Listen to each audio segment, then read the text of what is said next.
ಕಾಡುಗೋಡಿ ಬೆಳತೂರಿನಲ್ಲಿ ಶರಣ್ಯ ಬಿಲ್ಡರ್ಸ್ನಿಂದ ಅನಧಿಕೃತವಾಗಿ ರಾಜಕಾಲುವೆ buffer ಝೋನ್ನಲ್ಲಿ RMC plant. ಯಾವುದೇ ಪರವಾನಗಿ ಇಲ್ಲದೆ ಶರಣ್ಯ ಬಿಲ್ಡರ್ಸ್ ನಡೆಸುತ್ತಿರುವ ಆರ್ಎಂಸಿ ಪ್ಲಾಂಟ್ ದೂರು ದಾಖಲು.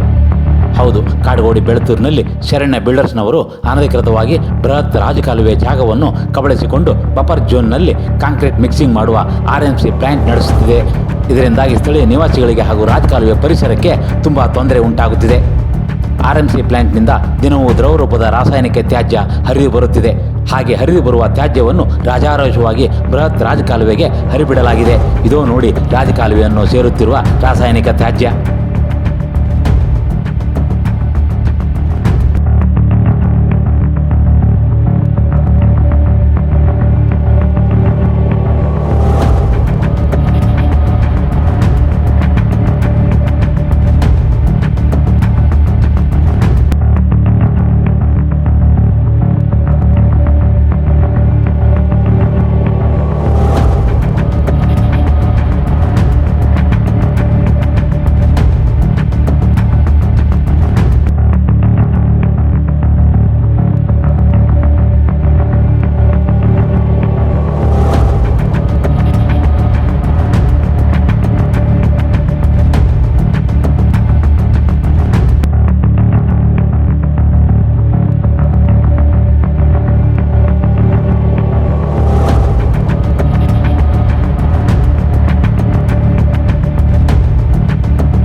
ನೋಡಿದ್ರ, ಆರ್ಎಂಸಿ ಪ್ಲಾಂಟ್ನಿಂದ ಕೊಳಕು ತ್ಯಾಜ್ಯ ರಾತ್ರಿ ವೇಳೆಯಲ್ಲಿ ಹೆಚ್ಚಾಗಿ ರಾಜಕಾಲುವೆಯನ್ನು ಸೇರುತ್ತದೆ.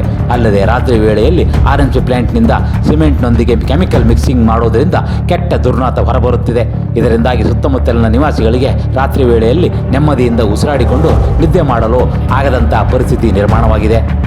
ಈ ಕುರಿತಂತೆ ಈಗಾಗಲೇ ಕಳೆದ ವರ್ಷ ಸಂಬಂಧಪಟ್ಟಂತಹ ಇಲಾಖೆಗಳಿಗೆ ದೂರು ನೀಡಲಾಗಿತ್ತು. ಆದರೆ ಅಧಿಕಾರಿಗಳ ಹೊಂದಾಣಿಕೆಯಿಂದ ರಾತ್ರಿ ವೇಳೆಯಲ್ಲಿ ಮಾತ್ರ ಕಾಂಕ್ರೀಟ್ ಮಿಕ್ಸಿಂಗ್ ಪ್ಲಾಂಟ್ ಕಾರ್ಯನಿರ್ವಹಿಸುತ್ತಿತ್ತು. ಆದರೆ ಇತ್ತೀಚೆಗೆ ಮತ್ತೆ ಹಗಲು ರಾತ್ರಿ ವೇಳೆಯಲ್ಲಿ ರಾಜಾರೋಷವಾಗಿ ಶರಣ್ಯ ಬಿಲ್ಡರ್ಸ್ನವರು ಅನಧಿಕೃತವಾಗಿ ಕಾಂಕ್ರೀಟ್ ಮಿಕ್ಸಿಂಗ್ ಪ್ಲಾಂಟ್ ಅನ್ನು ನಡೆಸುತ್ತಿದ್ದಾರೆ. ಈ ಕಾಂಕ್ರೀಟ್ ಮಿಕ್ಸಿಂಗ್ ಪ್ಲಾಂಟ್ ನಡೆಸಲು ಶರಣ್ಯ ಬಿಲ್ಡರ್ಸ್ನವರು ಸರ್ಕಾರದಿಂದ ಯಾವುದೇ ಪರವಾನಗಿಯನ್ನು ಪಡೆದುಕೊಂಡಿಲ್ಲ ಎನ್ನುವುದು ಖಚಿತವಾಗಿದೆ. ಅಲ್ಲದೆ ಕಾಂಕ್ರೀಟ್ ಮಿಕ್ಸಿಂಗ್ ಪ್ಲಾಂಟ್ ಅನ್ನು ಖಾಸಗಿ ಕಟ್ಟಡಗಳ ನಿರ್ಮಾಣಕ್ಕಾಗಿ ಕಾರ್ಯನಿರ್ವಹಿಸುತ್ತಿದ್ದು ದಿನಕ್ಕೆ ಲಕ್ಷಾಂತರ ರೂಪಾಯಿ ಹಣವನ್ನು ಗಳಿಸುತ್ತಿರುವುದು ಬೆಳಕಿಗೆ ಬಂದಿದೆ. ಶರಣ್ಯ ಬಿಲ್ಡರ್ಸ್ನವರು ಅನಧಿಕೃತವಾಗಿ ಕಾಂಕ್ರೀಟ್ ಮಿಕ್ಸಿಂಗ್ ಪ್ಲಾಂಟ್ ನಡೆಸಿಕೊಂಡು ಹಣ ಗಳಿಸುವುದರೊಂದಿಗೆ ಅನಧಿಕೃತವಾಗಿ ದೊಡ್ಡ ದೊಡ್ಡ ಕಟ್ಟಡಗಳನ್ನು ನಿರ್ಮಿಸುತ್ತಿರುವುದು ತಿಳಿದು ಬಂದಿದೆ. ಈಗಾಗಲೇ ಬೆಳತೂರಿನಲ್ಲಿ ನ್ಯಾಯಾಲಯದಲ್ಲಿ ಕೇಸ್ ದಾಖಲಾಗಿರುವ ಜಮೀನಿನಲ್ಲಿ ಅನಧಿಕೃತವಾಗಿ ಪ್ರವೇಶ ಮಾಡಿದ್ದು ಕಳೆದ ವರ್ಷ ಕಾಡುಗೋಡಿ ಪೊಲೀಸ್ ಠಾಣೆಯಲ್ಲಿ ದೂರು ದಾಖಲಾಗಿದೆ. ಅಲ್ಲದೆ ನ್ಯಾಯಾಲಯದಲ್ಲಿ ಕೇಸ್ ಇರುವ ಜಾಗದಲ್ಲಿ ಅನಧಿಕೃತವಾಗಿ ತನ್ನ ಕಟ್ಟಡ ಕಾರ್ಮಿಕರಿಗೆ ಅವ್ಯವಸ್ಥಿತವಾಗಿ ಇರಲು ಅವಕಾಶ ಮಾಡಿದ್ದು ಈಗಾಗಲೇ ಸುದ್ದಿಯಾಗಿತ್ತು. ಒಟ್ಟಾರೆಯಾಗಿ ಶರಣ್ಯ ಬಿಲ್ಡರ್ಸ್ನವರು ಅನಧಿಕೃತವಾಗಿ ಕಾಂಕ್ರೀಟ್ ಮಿಕ್ಸಿಂಗ್ ಪ್ಲಾಂಟ್ ನಡೆಸುವುದಷ್ಟೇ ಅಲ್ಲದೆ ಅನಧಿಕೃತವಾಗಿ ಕಟ್ಟಡಗಳನ್ನು ಕಟ್ಟುತ್ತಿರುವುದು ಖಚಿತ ಮಾಹಿತಿ ಲಭ್ಯವಾಗಿದೆ. ಸದ್ಯದಲ್ಲೇ ದಾಖಲೆಗಳನ್ನು ಸಂಗ್ರಹಿಸಿಕೊಂಡು ಸಮಗ್ರ ಸುದ್ದಿಯನ್ನು ತಮ್ಮ ಮುಂದೆ ಇಡುತ್ತೇವೆ. ನಮಸ್ಕಾರ.